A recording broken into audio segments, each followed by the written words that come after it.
The machine girl. The machine girl एक जापानी film है जो 2008 में आई थी, जो एक एक्शन हॉरर से भरी थी। इस फिल्म का टोटल ड्यूरेशन है 1 घंटा 36 मिनट और IMDb पर फिल्म को 5.9 की रेटिंग मिली है। फिल्म को नोबुरु नोगुची ने डायरेक्ट किया है और मेन लीड में है मिनेस याशिरो असामी। फिल्म की शुरुआत कुछ बदमाश लड़कों से होती है। ये लड़के एक मासूम लड़के के सर पर सेब को निशाना बना रहे हैं। वह लड़का बहुत डरा हुआ है। फिर वहाँ फिल्म का प्रमुख किरदार दिखाई देता है, जो होती है अमी। अमी नाम की एक बहुत ही आकर्षक लड़की होती है। अमी उन्हें अपने भाई के साथ अपनी तस्वीर दिखाती है और वह उनसे कहती है कि तुम जैसे लड़कों के कारण मेरे भाई की मौत हो गई है। वे लड़के उस पर हमला करने के लिए आगे बढ़ते हैं, लेकिन अमी उन लड़कों पर हमला करने से पहले ही उनमें से एक का हाथ काट देती है और भयभीत होकर वे सभी भागने की कोशिश करते हैं। तब वे देखते हैं कि अमी का एक हाथ कटा हुआ है। वे उसे अपंग समझकर उस पर फिर से हमला करते हैं। फिर अमी अपनी मशीन गन निकालती है और वह उन सभी को एक एक करके मार देती है।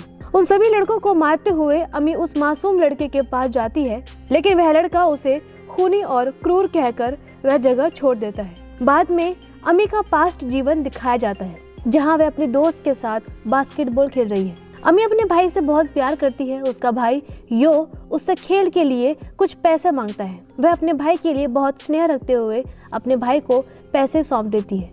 अब अमी का भाई अपने दोस्त के पास जाता है। वे दोनों बहुत चिंतित होते हैं। उसका दोस्त अपनी माँ से पैसे लेकर आया है, जबकि अमी के भाई ने अपनी बहन से पैसे लिए हैं। बाद में वे कुछ लड़कों के पास जाते हैं और उन लड़कों का एक लीडर है, उसका नाम शो है। वह अमी के भाई और उसके दोस्त को इसलिए पीटता है क्योंकि वह कहता है यह रकम बहुत कम है। जब अमी का भाई अपने घर लौटता है तो वह उससे उसके चेहरे पर घाव के निशान के बारे में पूछती है।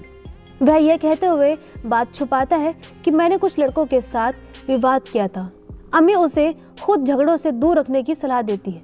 असल में उनके माता पिता की मृत्यु हो चुकी है। उन्हें फर्जी मर्डर केस में फंसाया गया था और इसी स्थिति से परेशान होकर उन्होंने आत्महत्या कर ली।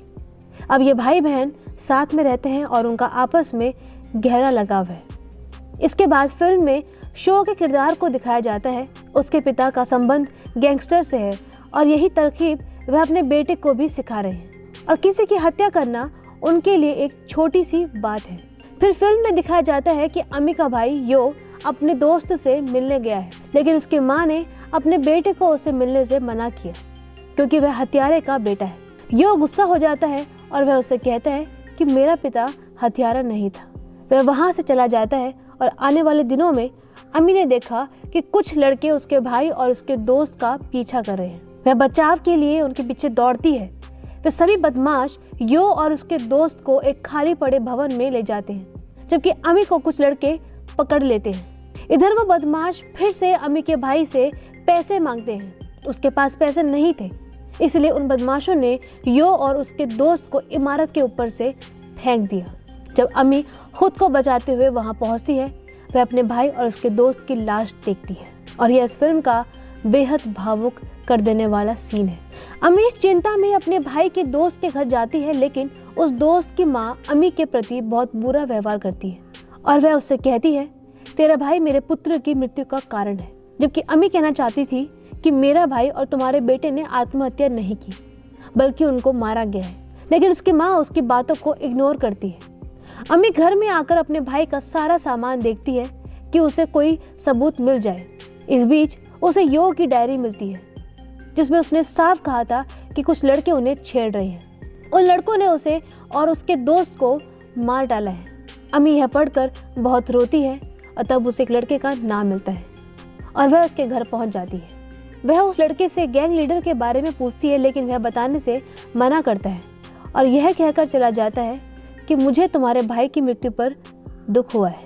अमी उस लड़के के पिता को यो की डायरी दिखाती है, लेकिन चौंकाने वाले तथ्य यह है कि उस लड़के के माता पिता अमी पर ही हमला करते हैं, ये सोचकर कि कहीं उनके बेटे को कैद न हो जाए। भले ही उसकी माँ उबले हुए तेल में अमी का हाथ डालती है, लेकिन अमी किसी तरह वहाँ से भाग जाती है और वह उसी रात चुपके से उस लड़के के घर आ जाती है। अमी उस लड़के को पकड़कर गैंग लीडर का नाम पूछती है, और इस समय वह लड़का अपनी जान बचाने के डर से गैंग लीडर का नाम बताता है। यह जानकर अमी उसका सिर काट देती है। फिर लाइट चली जाती है और जैसे ही लाइट लौटती है तो उस लड़के की माँ अपने बेटे का कटा हुआ सिर देखकर चिल्लाने लगती है। फिर अमी उसे भी मार देती है और वह उस लड़के के पिता को भी खून में डुबाकर मार देती है। अब गैंग का सरगना जिसके बेटे ने अमी के भाई की हत्या की है, वह सैफ की छोटी सी गलती पर उसकी उंगली काटने का आदेश देता है और उसकी पत्नी उससे भी ज्यादा क्रूर थी। वह शेफ को उसकी सारी उंगलियां काटने के बाद खाने का आदेश देती है और बावर्ची घबराकर अपनी सारी उंगलियां काटकर खाने लगता है। बोल्ड अमी भी वहां पहुंच जाती है और वह शो को पकड़ लेती है और गैंग लीडर के लोग उस पर हमला कर देते हैं, लेकिन वह उसके आदमियों को मारकर फिर से शो को पकड़ लेती है और अमी उसको मारने ही वाली थी कि गैंग लीडर रियूजी अपनी तलवार अमी की ओर फेंकते हैं और वह तलवार अमी के बाएं हाथ में लगती है और वह घायल हो जाती है। बाद में रियूजी उसे एक कमरे में बंद कर देता है और वह उसे बहुत पीड़ा देता है, लेकिन उसे बहुत ज्यादा प्रताड़ित करने के बाद भी उसका गुस्सा ठंडा नहीं होता, यहाँ तक कि वह अपनी तलवार से अमी की उंगली को भी काट देता है। रियूजी की पत्नी ने उससे कहा अमी को मार डालो, लेकिन वह उसको नहीं मारता। रियूजी की पत्नी उससे तलवार छीनने की कोशिश करती है और उस तलवार से उसका बायां हाथ कट जाता है। अब वो बहुत ज्यादा चिल्ला रही थी और चिल्लाने के बाद उसे बांध दिया जाता है और कुछ समय के बाद रियूजी का आदमी अमी को मारने के लिए आता है, लेकिन अमी उस आदमी को मारकर भाग जाती है। अब अमी अपने भाई के दोस्त के घर जाती है। उसके माता पिता अमी को उसके ठीक होने में मदद करते हैं। वे सभी योजना बनाते हैं कि जब अमी ठीक हो जाएगी तब हम यू और ताकेशी नाम के उसके दोस्त का बदला लेंगे। ताकेशी की माँ अमी को ट्रेनिंग देती है और जबकि उसके पिता उसके लिए मशीन गन बनाने के लिए तैयार हो जाते हैं। अमी और मिकी नाम की ताकेशी की माँ एक साथ अभ्यास करती है और कुछ दिनों के बाद मिकी को पता चलता है कि रियूजी और उसका परिवार यहाँ नहीं रहता है, बल्कि वे दूसरे स्थान पर भाग गए हैं। और इस बीच एक आदमी मिकी को देख लेता है और वह घर पहुंचकर अमी से कहती है कि रियूजी और उसका परिवार वहां से भाग गया है। अब वो शो हमला करने के उद्देश्य से वहां दिखाई देता है। अब अमी और मिकी उनका यहाँ सामना करते हैं और अमी उस मशीन गन को पकड़े हुए उन सभी को एक एक करके मार देती है। अमी रियूजी के गिरोह के एक बंदे को पकड़ने के बाद उन्हें पीड़ा देती है और वह उनसे रियूजी की साइट पूछती है। तब वह डरा हुआ आदमी मिकी और अमी को उसकी लोकेशन पर ले जाता है और रियूजी का आदमी पलटकर उन पर हमला करता है। अमी और मिकी कुशलता से उनका सामना करते हैं और वे उन सभी को मार डालते हैं और अंत में रियूजी स्वयं उनके सामने आ जाता है और वह उन दोनों से लड़ता है। रियूजी अपने हथियार का उपयोग करके मिकी के पैर को तोड़ देता है और तभी गैंग का एक सदस्य मिकी पर हमला करने आता है, लेकिन मिकी ने हिम्मत नहीं हारी। वह मर जाती है लेकिन उसे भी मार देती है और बाद में अमी अपनी मशीन गन से रियूजी को निशाना बनाती है। फिर वह शो और उसकी माँ को मारने के लिए आगे बढ़ती है। तो शो की माँ अमी की हत्या करने की पूरी कोशिश करती है। बोल्ड होने के कारण शो और उसकी माँ दोनों को अमी मार देती है और अपने भाई की मौत का बदला ले लेती है।